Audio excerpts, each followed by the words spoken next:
Poco X6 Pro actually mobile review ఎప్పుడో రావాలి, but మన ఛానల్ ఒక స్ట్రైక్ పడింది అనమాట. సో దానివల్ల చాలా డిలే అయింది. 1 వీక్ వరకు వీడియోస్ పెట్టడం కుదరలేదు. ఎనీవే కొంచెం లేట్ అయినా కూడా బాగా టెస్ట్ చేసి వీడియో చేస్తున్నాను. ఈ మొబైల్ ఒక 10 డేస్ పైన యూజ్ చేశాను. ఈ 10 డేస్ లో నా ఎక్స్పీరియన్స్ మీతో షేర్ చేసుకుంటాను. అసలు ఈ మొబైల్ ని కొనొచ్చా లేదా, దీనిలో ఉన్న నెగిటివ్స్ ఏంటి, పాజిటివ్స్ ఏంటి అన్ని మనం క్లియర్ గా మాట్లాడుకుందాం. సో ఈ మొబైల్ నేను కొన్నాను, ఎవరు మనకు పంపించింది కాదు కాబట్టి ఉన్నట్టు చెప్తాను. ఫస్ట్ దీనికి సంబంధించిన అన్బాక్సింగ్ వీడియో మన ఛానల్ ఉంటుంది. ఒకవేళ మీరు దీనికి సంబంధించిన స్పెసిఫికేషన్స్ తెలుసుకోవాలి క్లియర్ గా అనుకుంటే ఒకసారి అన్బాక్సింగ్ వీడియో చూడండి, దానిలో క్లియర్ గా చెప్పుకుంటా స్పెసిఫికేషన్స్ అన్ని. ఈ వీడియో నేను ఏం మాట్లాడలా, డైరెక్ట్ గా మనం టాపిక్ లోకి వెళ్ళిపోదాం.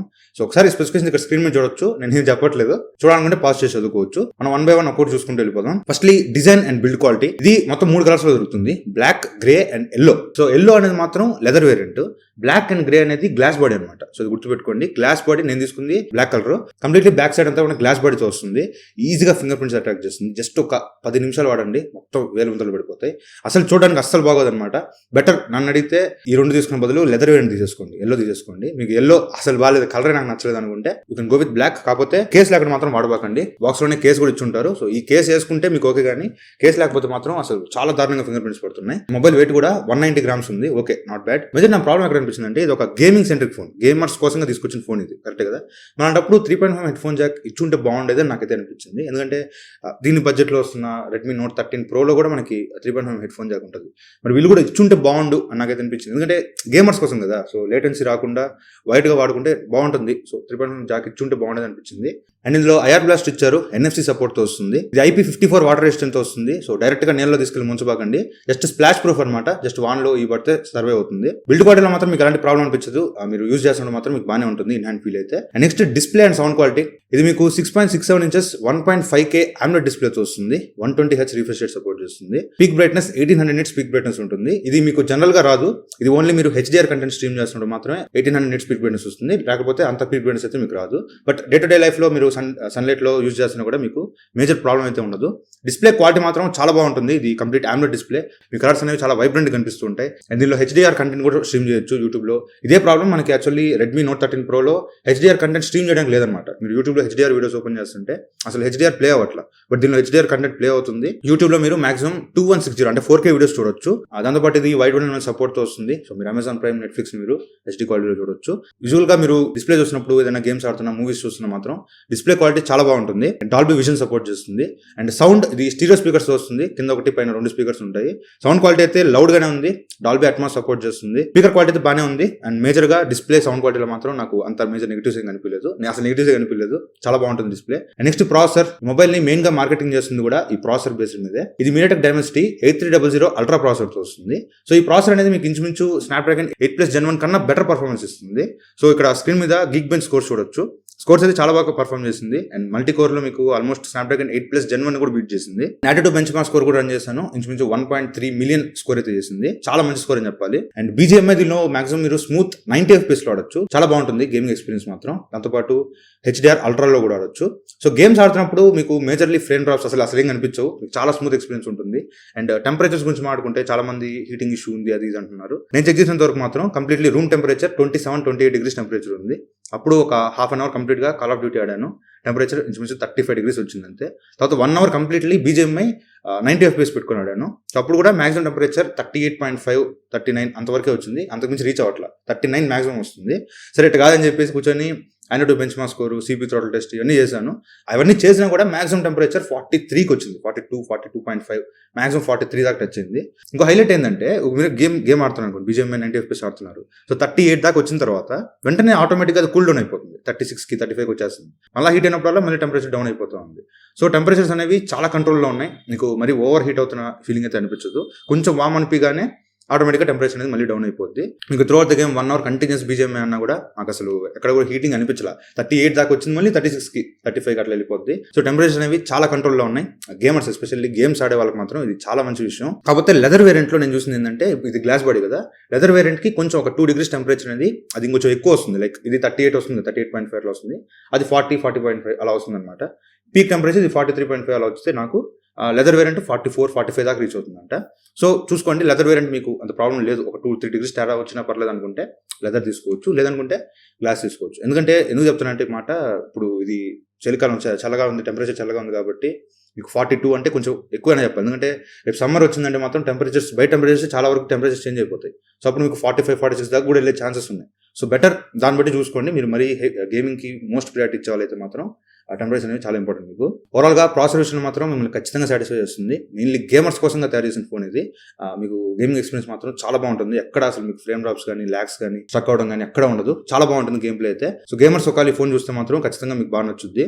నెక్స్ట్ కెమెరాస్, ఇది యాక్చువల్లీ మేజర్గా తీసుకొచ్చింది ప్రాసెసర్ బేస్డ్ మీద. సో కెమెరాస్ మీరు అంత ప్రియారిటైజ్ చేయకూడదు. ఒకవేళ మీ కెమెరాస్ కూడా ప్రియారిటీ అనుకుంటే దీనికి బ్యాక్ సైడ్ మీకు 3 కెమెరాలు ఉంటాయి. 64 మెగాపిక్సెల్ మెయిన్ కెమెరా ఉంటుంది, ఆప్టికల్ ఇమేజ్ స్టెబిలైజేషన్ సపోర్ట్ చేస్తుంది.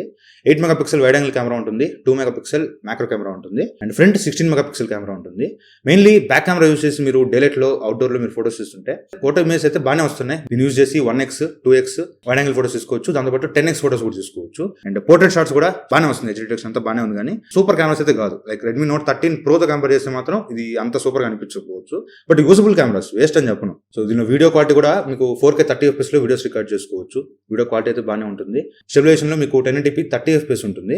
స్టెబిలైజేషన్ క్వాలిటీ కూడా మీకు బాగానే ఉంటుంది. వీడియో క్వాలిటీ ఓకే బాగానే ఉంటుంది. అండ్ దీనిలో HDR వీడియోస్ కూడా తీసుకోవచ్చు, both back and front camera రెండిట్లో. HDR ఫోటోస్, HDR వీడియోస్ అన్ని తీసుకోవచ్చు. మ్యాక్రో ఫోటోస్ తక్కువ మనకుంటే అంత మంచిది, జస్ట్ 2 మెగాపిక్సెల్ కాబట్టి మీకు అంత డీటెయిల్స్ అయితే క్యాప్చర్ చేయదు, జస్ట్ ఏదో తీసేది అంతే. బ్యాక్ కెమెరాస్ డే లైట్ లో మాత్రం ఓకే బాగానే పర్ఫార్మ్ చేస్తున్నాయి, మరి సూపర్ తోప్ అని చెప్పను కానీ okay good performance. But night mode లో మాత్రం డిసప్పాయింట్ చేసింది. బ్యాక్ క్యామ్ ఫోటోస్ అనేవి అంత క్వాలిటీగా రావట్లేదు, డీటెయిల్స్ ఎక్కువగా క్యాప్చర్ చేయట్లేదు, ఫుల్ నాయిస్ వచ్చేస్తుంది. వీడియో క్వాలిటీ కూడా అసలు చాలా వేస్ట్ ఉంది, అంత యూజబుల్ కూడా కాదు. వీడియో క్వాలిటీ అంత నచ్చలేదు. బట్ ఓవరాల్ గా బ్యాక్ కెమెరాస్ మాత్రం మీరు మెయిన్గా ఈ ఫోన్ కొనేది ప్రాసెసర్ కోసం. నా కెమెరాస్ అంత ఇంపార్టెంట్ కాదు, నేను అప్పుడప్పుడు ఫోటోలు తీసుకుంటా, కానీ నాకు మేజర్ నా కెమెరాస్ బాగుండాలనేది కాదు అనుకుంటే మాత్రం మీరు బాగానే నచ్చుతుంది. కెమెరాస్ బాగానే ఉన్నాయి. Note 13 Pro తో కంపేర్ చేస్తే మాత్రం ఇది అంత సూపర్గా అయితే ఉండదు. And front camera 16 megapixel camera ఉంటుంది. ఫ్రంట్ కెమెరా కూడా మీకు ఓకే బాగానే వస్తున్నాయి, ఫోటోస్ కానీ పోర్ట్రేట్ షాట్స్ కానీ. అండ్ వీడియో కూడా మీకు 1080p 30 FPS లో మాక్సిమం మీరు ఫ్రంట్ కెమెరా యూస్ చేసి వీడియోస్ రికార్డ్ చేసుకోవచ్చు. కాకపోతే నైట్ మోడ్ మాత్రం మీకు నాయిస్గా వస్తుంది, జూమ్ చేస్తే డీటెయిల్స్ క్యాప్చర్ చేయట్లేదు. నైట్ మోడ్ రెండు, బ్యాక్ క్యామ్ ఫ్రంట్ క్యామ్ రెండు కూడా పనికిరావు నైట్ మోడ్. డే లైట్ లో మాత్రం 2 కెమెరాస్ ఓకే బాగానే పర్ఫార్మ్ చేస్తున్నాయి. ఇది మేజర్ గా వీళ్ళు ఫోకస్ చేసింది గేమింగ్ కోసం కాబట్టి మీరు కెమెరాస్ గురించి అంత వంక పెట్టకూడదు. బట్ ఓకే యూజబుల్ కెమెరాస్, మరి వేస్ట్ కెమెరాస్ అని చెప్పను, యూజబుల్ కెమెరాస్, కాకపోతే అంత సూపర్ తోప్ అని చెప్పను, బాగానే ఉన్నాయి. అండ్ నెక్స్ట్ బ్యాటరీ, ఇది 5000 mAh బ్యాటరీతో వస్తుంది. 67 watts ఫాస్ట్ ఛార్జింగ్ సపోర్ట్ చేస్తుంది. బాక్స్ లోనే వీళ్ళు ఛార్జర్ కూడా ఇచ్చుంటారు. హాఫ్ అన్ అవర్ ఛార్జ్ చేస్తే 0 to 75% ఛార్జ్ అవుతుంది. అండ్ 45 minutes ఛార్జ్ చేస్తే 0 to 100% ఛార్జ్ అయిపోతుంది. 45 minutes అంటే మంచి విషయమే. అండ్ ఈజీగా మీకు ఫుల్ వర్కింగ్ డే వస్తుంది. మీరు హెవీ గేమ్స్ ఆడుతున్నా కూడా బ్యాటరీ డ్రైన్ ఇష్యూస్ ఇట్లాంటివి అయితే నోటీస్ చేయలేదు. బ్యాటరీ అయితే బాగా హోల్డ్ చేస్తుంది. ఈజీగా మీరు ఒక 1 full వర్కింగ్ డే అయితే దీన్ని యూజ్ చేసుకోవచ్చు. అండ్ దీనిలో డ్యూయల్ సిమ్ స్లాట్ ఉంటుంది. అట్ టైం మీరు 2 సిమ్స్ మాత్రమే పెట్టుకోగలరు. మెమరీ కార్డ్ పెట్టుకునే స్లాటే ఉండదు. 2 సిమ్లు కూడా మీరు 5G అయితే యూజ్ చేసుకోవచ్చు. 5Gలో అలాంటి ఇష్యూ లేదు. And out of the box ఇది Android 14 తో వస్తుంది, HyperOS తో వస్తుంది. ఇది మంచి విషయం. వీళ్ళు చెప్పడం 3 years అప్డేట్స్ ఇస్తారంట, OS అప్డేట్స్ అంటే 15, 16, 17 దాకా వస్తుంది. ఇది మంచి విషయం. In display finger print censor తో వస్తుంది. సో ఫింగర్ ప్రింట్ యాక్యురసీ కూడా చాలా బాగుంటుంది, ఎక్కడ కూడా ఇబ్బంది పెట్టలేదు. అండ్ MI డైలర్ తో వస్తుంది. సో మీరు ఎక్కువ కాల్ రికార్డింగ్స్ చేసుకోవాలనుకుంటే MI డైలర్ లో కాల్ రికార్డింగ్ చేసుకోవచ్చు. మీకు అవతల పర్సన్ కి కాల్ ఇస్ బీయింగ్ రికార్డెడ్ అని నోటిఫికేషన్ రాదు. అండ్ ర్యామ్ కూడా మీకు వీళ్ళు తీసుకొచ్చింది high end RAM, LPDDR5X RAM తీసుకొచ్చారు.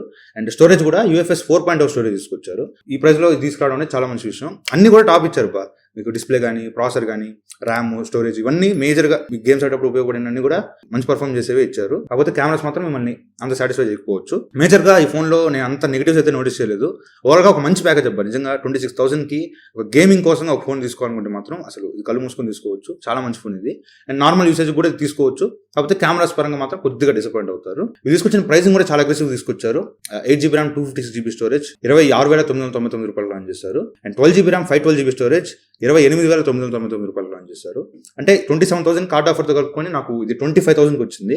అసలు 25,000 కంటే ఇది చాలా చాలా మంచి ఫోన్, చాలా కిల్లర్ ఫోన్ అని చెప్పాలి. మేజర్గా అసలు దీని నెగిటివ్స్ నేను ఏం నెగిటివ్స్ చెప్పాలి కూడా నాకు అర్థం కాల, అంత బాగుందన్నమాట ఈ ఫోన్. నేను అనుకోవడం ఈ మొబైల్ అనేది 25,000 మార్కెట్ని రూల్ చేస్తుంది. ఇప్పుడప్పుడే దీన్ని కొట్టే ఫోన్ అయితే నాకు తెలిసి ఇప్పుడప్పుడే రాదు. చాలా మంచి ఫోన్ ఇది. గేమర్స్ మెయిన్గా ఆ ప్రైస్లో ఏదైనా మంచి ఫోన్ గేమింగ్ ప్రాసెసర్ చూస్తుంటే మాత్రం తీసుకోవచ్చు. బెటర్ Redmi Note 13 Pro కన్నా గేమింగ్ పరంగా చాలా బాగుంది, చాలా హెడ్ ఉంటుంది. So Redmi Note 13 Pro Plus కన్నా చాలా బాగుంటుంది గేమింగ్ పరంగా. సో గేమర్స్ ఈ ఫోన్ తీసుకోవచ్చు, రెగ్యులర్ యూసేజ్ కోసం తీసుకోవచ్చు. కాకపోతే కెమెరాస్ కొంచెం యావరేజ్ ఉన్నాయి. కాకపోతే ఒక్కటే, ఈ మొబైల్లో మదర్ బోర్డ్ ఇష్యూస్ రాకపోతే చాలు. అది వచ్చిందంటే మాత్రం ఈ ఫోన్ మళ్ళీ రాట్ అయిపోద్ది. మదర్ బోర్డ్ ఇష్యూస్ రావు నాకు తెలిసి 90%, బట్ వస్తే మాత్రం పెద్ద రాటే రావని కోరుకుందాం. సో ఇది వాళ్ళ వీడియో అయితే. సో వీడియో నచ్చితే లైక్ చేయండి, షేర్ చేయండి, కామెంట్ చేయండి. ఛానల్ సబ్స్క్రైబ్ మాత్రం మర్చిపోకండి. Thank you friends, watching. Bye, జై హింద్.